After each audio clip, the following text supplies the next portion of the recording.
Stella Chambers had spent most of her life in a courtroom, but never on the side she was about to be. As she boarded the flight to the city where her trial was to take place, the weight of the upcoming events settled heavily on her shoulders.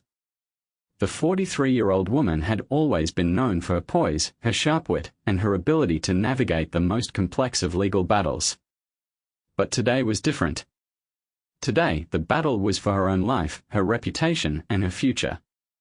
Stella had been accused of embezzling millions from the company she had spent over a decade building. The charges were devastating.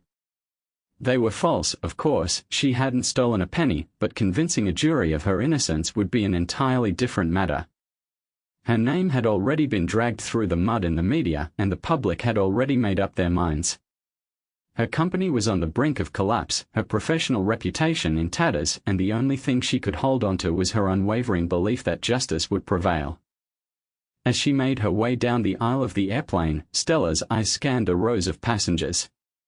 She was used to being in the public eye, but this was different. This was not a situation where she could charm her way out or convince someone with a smile. This was real, and the stakes were higher than anything she had ever faced before. Settling into her seat, she looked to her left and saw a man sitting there engrossed in a book.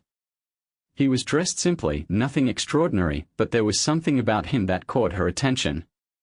His face was unreadable, and the slight frown on his brow suggested he was lost in thought.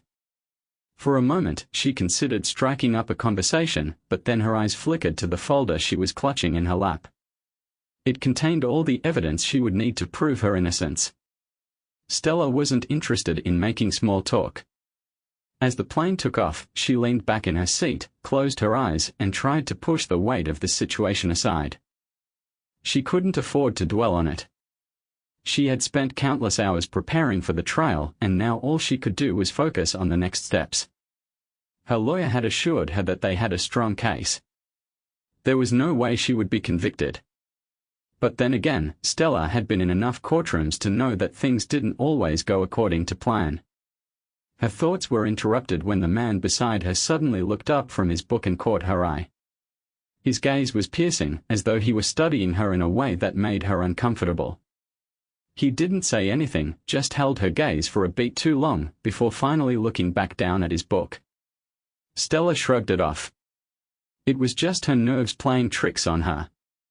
After a few hours of flying, the captain's voice came through the intercom. "Ladies and gentlemen, we'll be experiencing some turbulence. Please fasten your seatbelts and remain seated." Stella felt the familiar jolt of the plane as it shifted through the air. The turbulence was mild at first, just a few small bumps. But then it intensified. The plane began to shake violently, throwing passengers from side to side. Stella's stomach lurched as the plane seemed to drop in altitude, then climb again in an erratic fashion. The crew moved quickly up and down the aisles, checking on passengers and ensuring that everyone was securely fastened in their seats. But the man next to her remained still, his eyes locked on the seat ahead of him, not reacting to the turbulence at all. Stella couldn't help but feel a sense of unease. Something about his calmness in the face of the chaos around them was unsettling. Just as she was about to ask him if he was all right, there was a loud crack, and the lights flickered. The plane lurched again, this time with a sudden, forceful jolt that had everyone gasping. The flight attendant scrambled, the captain's voice coming back on the intercom, but it was muffled, almost distorted. Then, in a split second, everything went quiet. For a moment, Stella thought the plane had stopped moving entirely, but then she realized it was simply hovering in place, suspended in some strange pocket of calm amidst the storm. The silence was unnerving. She turned to the man beside her again. His face was no longer calm. There was something about his expression now, something dark in his eyes. Before she could ask if he was okay, he suddenly stood up and reached for his briefcase that had been stowed under the seat in front of him. "Excuse me?" Stella asked, her voice trembling. The man didn't answer. Instead, he opened the briefcase, revealing a pile of legal documents. He didn't speak a word, just began leafing through the papers as though he were preparing for something important. That's when it hit her, this man wasn't just another passenger. He was part of her world, her legal world. "You're a lawyer," she said, her voice barely above a whisper. He didn't respond right away, his eyes scanning the documents in front of him. Then, without looking up, he spoke in a low, measured tone. "I'm Judge Jackson. I've been assigned to oversee your trial." Stella froze. The name hit her like a bolt of lightning. Judge Jackson. He was the very man who was going to decide her fate. Her heart pounded in her chest. She had imagined many things during her flight, but never this. Never having the man who was going to judge her sitting beside her on the plane, reading through the evidence as if it were a routine task. I didn't know you'd be on this flight," she stammered, trying to keep her composure. "What are you doing here?" Judge Jackson finally looked up, his eyes locking onto hers. There was no warmth in his gaze, only calculation. "I'm heading to the courthouse. I have a few cases to handle before yours." Stella tried to gather her thoughts. This was too much. How could she be sitting next to the very person who would decide whether or not she spent the rest of her life in prison? But at the same time, this could be an opportunity to appeal directly to him, to make him see the truth. "Judge Jackson," she said slowly, her voice growing more confident, "I need you to understand something. I didn't do this. I didn't steal from my company. These charges are fabricated." The judge didn't respond immediately. Instead, he closed the briefcase and glanced out of the window as the plane continued its tumultuous journey. "I'm aware of the allegations, Mrs. Chambers," he said after a long pause. "But my job is to remain impartial. I will judge the case based on the facts, not on personal pleas." Stella felt a cold knot form in her stomach. This was it. This was her chance to make her case before the trial even began. But she had to be careful. The last thing she wanted was to come off as desperate. The turbulence finally subsided and the plane steadied. Stella glanced at her watch. They were still several hours away from their destination, and she knew she needed to make the most of this unexpected encounter. "Judge Jackson," she began again, choosing her words carefully, "I understand your position. But I'm asking for your understanding. This is not just about the law, it's about the truth." The judge gave her a thin smile, a smile that didn't quite reach his eyes. "We'll see if the truth comes out in the trial, Mrs. Chambers." After Judge Jackson turned away, immersing himself in the documents again, Stella realized that the chances of gaining his understanding here and now were almost zero. However, she couldn't just give up. This was her only opportunity to show him that behind the accusations lay not truth, but a carefully planned deception. They were flying further into the fog that enveloped the city they were approaching. Stella knew that this city was not only the location of her trial, but also a certain point of evil that she had to survive. She turned her gaze back to the judge, who was now sitting with his head bowed over the papers. His features were cold and indifferent, and he seemed uninterested in any emotional matters. But this was exactly what irritated Stella. She felt he was just doing his job, without caring about the human side of the story. "Are you not going to change your attitude toward the case?" she asked, trying not to sound too persistent. Jackson raised his head and briefly glanced at her, as though considering whether it was worth responding. "An attitude change is only possible after all the materials have been examined in court," he replied in a flat, almost mechanical tone. Stella knew that neither her words nor her frustration mattered. She already appeared before him only as the accused, and nothing she did would change that. She had to maintain her dignity and composure. She needed to present the facts, convince the judges, not try to manipulate the person making the decisions.